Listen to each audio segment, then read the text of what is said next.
Evita masih ada pendalaman yang kemarin? Silakan.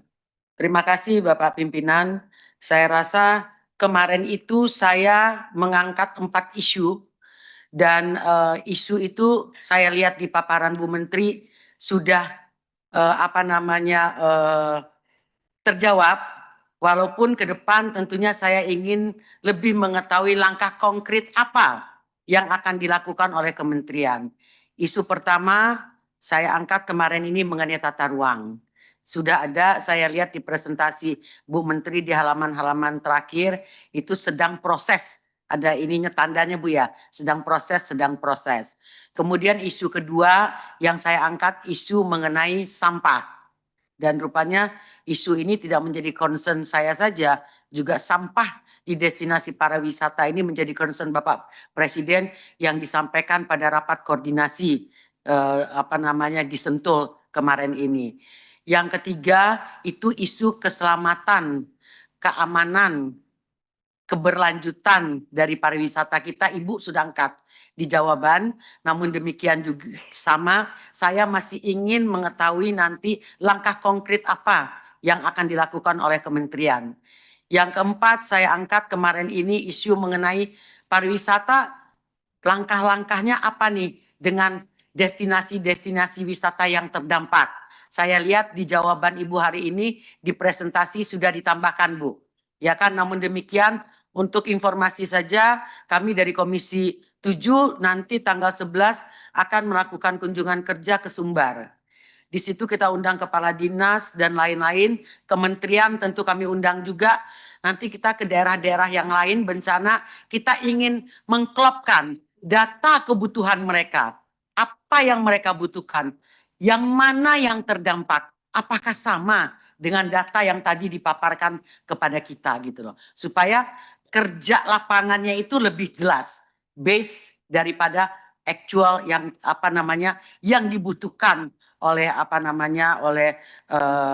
daerah bencana terdampak. Saya mohon juga Bu Menteri, kalau kita Kunspek Komisi 7 ini kita bukan pergi jalan-jalan. Saya minta yang dampingi kita itu levelnya dirjen lah yang dikirim gitu. Jadi jangan kirim level direktur gitu. Karena isu-isu yang kita angkat ini penting untuk pariwisata. Kalau perlu berapa ini kunjungan kita yang penting ke gubernur, Ibu Wamen ikut gitu loh. Sehingga bisa berdialog langsung, dan biasanya wakilnya hadir, sekdanya hadir, kepala-kepala dinasnya juga hadir. Bu Wamen bisa hadir langsung juga, mendengar langsung dari daerah. Penutupan tambang nikel di Raja Ampat itu hasil kunjungan kami Komisi 7 ke Papua. Banyak yang sudah kita hasilkan. Dan oleh karena itu kita selalu didampingi. Ya at least dirjen lah untuk mendampingi itu. Kenapa saya minta levelnya bukan saya tidak menginikan direktur, bukan. Tapi bisa langsung ya kan action Bu. Oh ini toh yang dibutuhkan. Harus lakukan apa? Lihat anggaran. Oh kita ada anggaran atau tidak. Itu adanya di level-level Bapak dan Ibu para dirjen yang ada. Yang lain-lain saya hanya ingin mengangkat isu Bu Menteri. Isu ini bukan untuk Bu Menteri saja. Tetapi saya wajib sampaikan karena ini adalah aspirasi dari masyarakat di destinasi pariwisata. Kalau saya nggak sampaikan mereka bertanya ngapain kita ini Zoom meeting sama Bu Evita tapi nggak disampaikan kepada menteri yang terkait. Bu Menteri bukan tanggung jawab Bu Menteri, bukan pariwisata yang punya gawe gitu. Tetapi dimohon karena ini adalah ruangnya itu adalah ruang pariwisata, Bu Menteri mungkin bisa melakukan koordinasi dengan KL-KL yang terkait. Di paparan Bu Menteri tadi salah satu prioritas destinasi pariwisata adalah Gili Tramena. Iya kan? Ini di destinasi itu Bu ada masalah sekarang. Itu yang mereka sampaikan kepada kami. Dari 3 Gili itu masalahnya sama, sampah. Ya kan? Yang kedua air. Nah, yang ketiga ini Bu yang menjadi masalah yaitu dilakukannya pembangunan breakwater di Pantai Gilimeno oleh Balai Besar Wilayah Sungai BBWS Nusa Tenggara. Itu kementeriannya PUPR Bu, bukan Kementerian Pariwisata. Itu nilai proyeknya kira-kira 72 miliar yang mungkin dianggap mereka itu ketika dilakukan pembangunan tidak dilakukan yang namanya feasibility study yang benar. Ya kan? Kenapa? Karena pelaksanaannya itu tidak sesuai dengan apa yang diharapkan oleh masyarakat di sana maupun pelaku usaha. Janjinya tolong ditayangkan apa namanya videonya, ya kan, yang Breakwater ini. Nih Bu, ditayangin deh. Suaranya mana nih? Ini Bu, yang dibangun Bu. Ini bayangin itu villa-villa besar yang ada di pinggir sini. Coba breakwaternya dibangun seperti ini. Bukannya sangat-sangat merusak estetika daripada apa namanya Gili Meno itu. Dan sekarang 3 bulan baru dibangun, betonnya itu udah runtuh. Coba lihatkan beton-beton yang runtuh videonya. Nih, beton-beton itu udah runtuh. Baru 3 bulan pembangunan. Jadi mereka merasa bahwa ini tidak menambah nilai tambah bagi destinasi yang ada.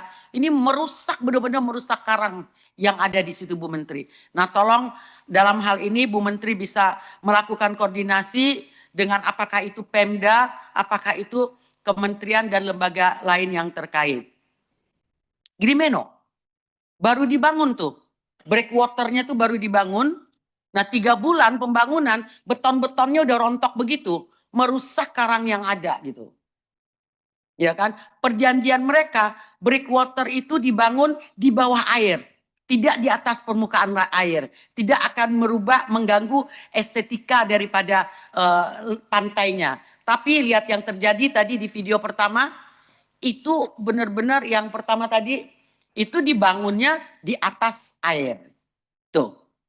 Ini kan kayak jelek banget pemandangan. Investor yang ingin membangun itu lari udah dari sana. Nggak mau dia melakukan investasi dengan apa yang dibangun sekarang ini. Kalau saya sih mendingan untuk abrasi, mereka, saya katakan, adakah dampaknya kepada abrasi itu sendiri? Dia bilang kekurangan dari abrasi. Tidak juga kata mereka.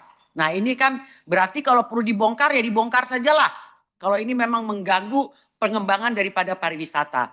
Kemudian Ibu mengenai pariwisata ini kan sudah masuk Gili Tramena ini, termasuk Gili Meno ini sudah termasuk di destinasi prioritas.